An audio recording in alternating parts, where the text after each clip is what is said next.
سابق صدر پرویز مشرف کے کاغذات نامزدگی کراچی کے حلقہ NA 250 اور NA 48 اسلام آباد سے شرف قبولیت حاصل نہ کر سکے۔ اسلام آباد میں ان پر 34 اعتراضات لگائے گئے۔ چودھری نثار کے NA 53 ٹیکسلا سے کاغذات مسترد ہوئے۔ NA 51 سے سابق وزیر اعظم راجہ پرویز اشرف کے کاغذات رینٹل پاور اور توہین عدالت کیس کی وجہ سے مسترد کیے گئے۔ NA 98 گجرانوالہ سے پیپلز پارٹی پنجاب کے سابق صدر امتیاز صفدر وڑائچ کاغذات میں آمدن ظاہر نہ کرنے پر فارغ ہو گئے۔ NA 162 سے نون لیگ کے امیدوار چودھری زاہد اقبال، گجرات کے حلقہ NA 104 سے PP کے امیدوار غضنفر گل بھی انتخابی دوڑ میں دوڑنے سے پہلے ہی انفٹ قرار دے دیے گئے۔ لاہور میں NA 118 سے پیپلز پارٹی کے امیدوار آصف ہاشمی بھی کاغذات نامزدگی میں اسکروٹنی کی رکاوٹ عبور نہ کر سکے۔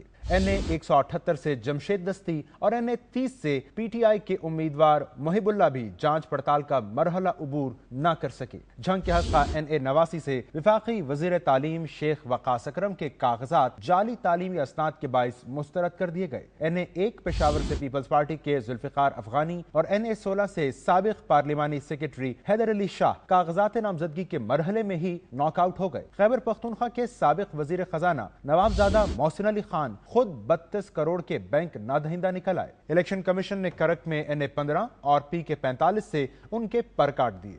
NA 51 سے نون لیگ کے امیدوار چودھری ریاض انتخابی عمل سے باہر ہو گئے۔ قومی اسمبلی کی اقلیتی نشست پر نون لیگ کے نیلسن اعظم FIR کی تفصیلات درج نہ کرنے کے باعث نااہل ہو گئے۔ پشاور سے ANP کے امیدوار عطیف الرحمان بھی الیکشن کمیشن کی بے رحم سکروٹنی کا شکار ہو گئے۔ PK 43 سے PP کے امیدوار رحمان اللہ کم عمری، PK 42 سے NNP کے امیدوار سید حسین علی جعلی ڈگری، PP 82 آزاد امیدوار اعظم چیلا، PK 42 سے ANP کے امیدوار سید حسین علی شاہ، سوابی سے پیپلز پارٹی کے سردار خان جعلی ڈگری کیس میں JUI کے مضبوط امیدوار خلیفہ عبدالقیوم نااہلی کے ساتھ 3 سال کے لیے سلاخوں کے پیچھے چلے گئے۔ شہداد کوٹ کے حلقہ PS 40 سے سابق صوبائی وزیر میر نادر مکسی جعلی ڈگری کے شکنجے میں آ گئے، جبکہ PS 114 سے خواجہ سرا بلیا رانا اور حلقہ PP 254 سے ہنا ربانی کھر کے بھائی عبدالخالق کے پر ابتدائے پرواز ہی کاٹ دیے گئے۔